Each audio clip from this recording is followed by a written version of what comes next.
د مبارکه میاشت کې خلک په ډېرو خطاګانو کې واقع کېږي. یو 19 دلته موږ راجمع کړي دي.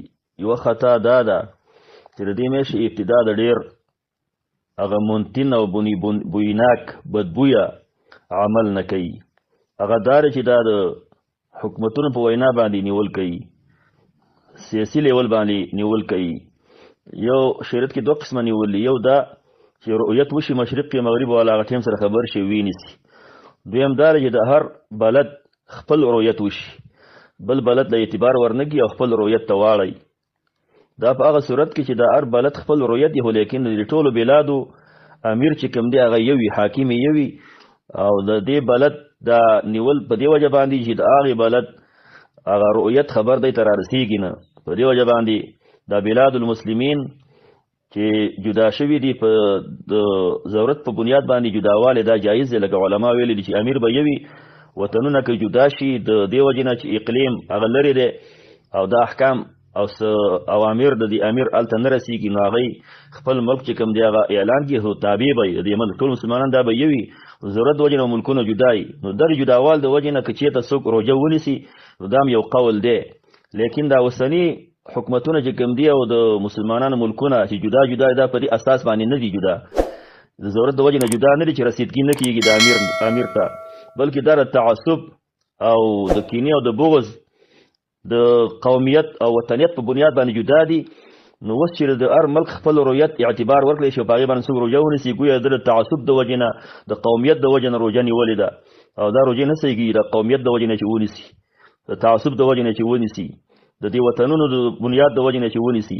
دا اوس چې کوم حکمرانان دا روژې نیسي د خپل ملک، دا په دې وجه باندې نه نیسي چې د هر ملک خپل رؤیت دی، نه، دا په دې وجه باندې نیسي چې زه د بل سره نه نیسم، زما خپل وطن دی، خپل مې بیرغ دی، خپل مې استقلال دی، خپله مې جنډه ده، خپله مې ترانه ده، د دې وجه نه نیسي. نو په دې وجه باندې چې څوک دا روژې نیسي نو دا ډېر د منتن او بدبویه کار نه د دې سپېڅلي عبادت افتتاح وکړله، د دې نه ځان ساتل پکار دي. او دویمه غلطي هغه دا ده چې ترک الدعوة المستجابة قبیل المغرب، ته ماښام لمانځه نه مخکې دعا قبلیږي، د روژه ماتې نه مخکې دعا قبلیږي، نو خلک دا پرېږدي، دا فرصت چې کوم دی دا پرېږدي. هغه حدیث ضعیف دی چې عند کل فطرة للصائم دعا مستجابه عند کل فطره، هر روژه ماتې سره دعا قبلیږي، لیکن معنی صحیح هغه دا ده چې نبی صلی الله علیه وسلم فرمایي چې د صائم دعا قبلیږي حتی یفطره، تر افطاره پورې، مطلب دا چانس سار نه شروع دی تر روژه ماتې پورې. نو دغه ټیم هم پکې راغی، نو دا ټیم خلک ضایع کوي او دعا نه کوي، دا غلطي ده. درېیمه غلطي دا ده تأخیر الفطر حتی نهایت الاذان، او روژه ماتې وروسته کول تر دې چې اذان ختم شي. ځینې خلک چې اذان وشي روژه نه ماتوي، تر دې چې اذان کله ختم شي بیا روژه ماتوي، دا غلطه خبره ده. غروب الشمس سره روژه ماتول سنت طریقه ده، که اذان کېږي او که نه کېږي، او غروب الشمس وشه فقط افطر الصائم، روژه دار دی روژه ماته کي. بله غلطي هغه دا ده څلورمه غلطي ترک تردید اذان المغربي، د ماښام د اذان هغه جواب خلک نه ورکوي، خوراک باندې مصروف شي د اذان جواب نه ورکوي، نو دا غټه غلطي ده، ځکه د اذان جواب ورکول دا اختلافي مسله ده، دا سنت طریقه ده که واجب دی. صحیح خبردار چې دا واجب دی، فقولو نبی صلی الله علیه وسلم امر کړی دی چې دا اذان جواب ورکوي. اذان جواب څوک نه ورکوي دا د الله عظمت زړه کې نشي، دا خو د الله بړایي بیانېږي دلته کې.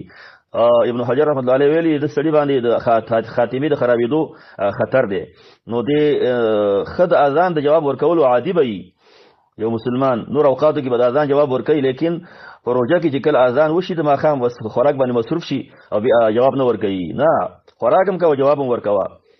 او بله غلطي دا ده الانشغال بتوزيع الافطار من الركعة الاولى للمغرب جماعه، ځان مشغولولو په توزیع د روژه ماتې باندې مشغولېدل، رکعت فوت کېدل، د جماعت د ماښام د مانځه د جمع اول رکعت فوت کېدل، د دې وجې نه چې دا صاحب لګی افطار تقسیموي لګی په جماعتونو کې، دا افطارونه راځي افطار کې مصروف شي، په تصویرونو کې مصروف شي، او په یو شی بل شي کې مصروف شي، اول رکعت تلار شي، د افطار نه څه مطلب شو، تا په رکعت ورکړه دا تاوان تا وکړه. او شپږمه غلطي دا ده چې په کور کې مونځ کول، د دې وجې نه چې دا په خوراک باندې مصروفي، جماعت پرې ښودل دا هم ګټه غلطي. جماعت سره مونځ کول دا واجب دي، او ته راولګې د روژه د وجې نه تا تاوان وکړو. روژه خو دې دپاره ده لعلکم تتقون چې ستاسو په اعمالو کې زیادت راشي، مخکې د ماښام مونځ نه کوو په جماعت سره، اوس د ماښام منځله لاړ شي او دا راولګي روژه ماتې د وجې نه یې څه پرېږدي دا جماعت پرېږدي نو دا تا تاوان وکړو د روژې مقصد حاصل نشي. اومه غلطي هغه داره چې د ماښام لمانځه نه مخکې چې کوم هغه سنت دی او بعدي سنت دی هغه پرېښودل. صلوا قبل المغرب صلوا قبل المغرب روژه کې دغه 2 رکعاته څوک نه کوي. دا د ماښام لمانځه نه مخکې چې کوم 2 رکعاته دي دا نه کوي، جلتي جوړوي بس اقامت او دواره الله اکبر موږ ته ودرېدل، دا غلطي ده. او دارنګه وروستنی سنت چې کوم دی هغه نه کوي. منډې وایي نسوارۍ منډې وایي چې نسوار واچوي، سګرټۍ منډې وایي چې سګرټ وڅکي، دا ګېډور منډې وایي چې ګېډه ډکه کړي.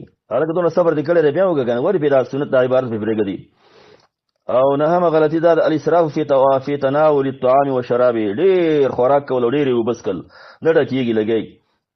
دینه من راغلی اسراف. روژه خو دې لپاره نه چې ته اسراف کې واقع شي.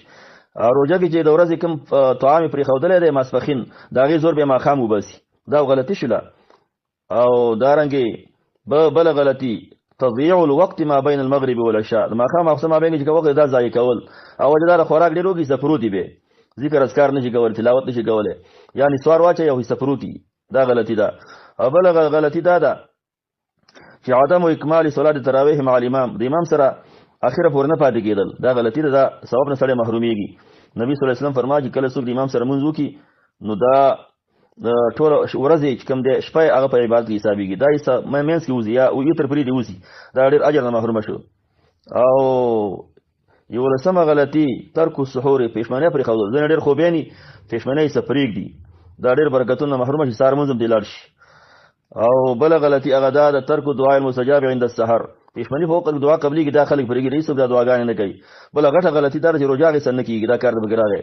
عدم تبیت نیت الصیام من الليل، د شپې نیت کول د روژې، زه به روژه نیسمه، روژې نیت نه کوي همدغسې پاڅېږي او څملي، دا غټه غلطي ده. من لم یبیت الصیام من الليل فلا صیام له، د شپې نه چا نیت ونه کړي روژه نه کېږي. 14مه غلطي هغه دا ده چې صیام یوم الشک، د شک روژه نیول، د رمضان نه مخکې 2 ورځې یا 1 ورځ مخکې روژه نیول، دا کار خلکو کې شته ډېر دی، بوډاګانو خلکو کې دا کار دی. دې نه من راغلی نبي صلی الله علیه وسلم فرمایي چې د رمضان نه مخکې 1 ورځ یا 2 ورځې مخکې روژه مه نیسئ.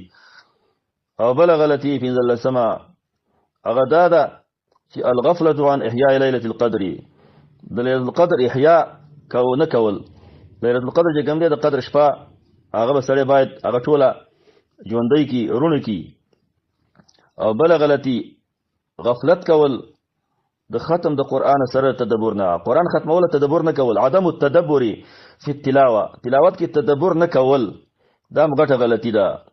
تراویح شروع تراویح کې خلک تلاوتونه کوي، سړی به سم نه پوهېږي او غرض دا ختمي، صرف غرض ختم ګرځول او تدبر نه کول، دا د ثواب خبره نه ده بلکې د نقصان خبره ده. امامان دې ته متوجه شي، شاته خلک دې ته متوجه شي، خلک دې متوجه شي چې امام بیا څه راوستلی، دا چې رواج دې ثواب نه کېږي. فلا يتدبرون القرآن، دا خلک قرآن کې سوچ ولې نه کوي. اما على قلوب اقفالها، کنه دا منافقان دي، مطلب څوک چې قرآن کې سوچ نه کوي دا منافقي، زړونه دې تاریخ باندې لګېدلې دي. او دارنګه بل غلطي دا چې تربیت نه ورکول بچو له صيام په روزه باندې، باید سره هغه بچی چې هغه نابالغ دي هغه له تربیت ورکی په روزه نیول باندې، چې کله روزه نیمه ور باندې نسی چې دا هغه روزو ته بیا تکړه شي، کله چې فرض شي.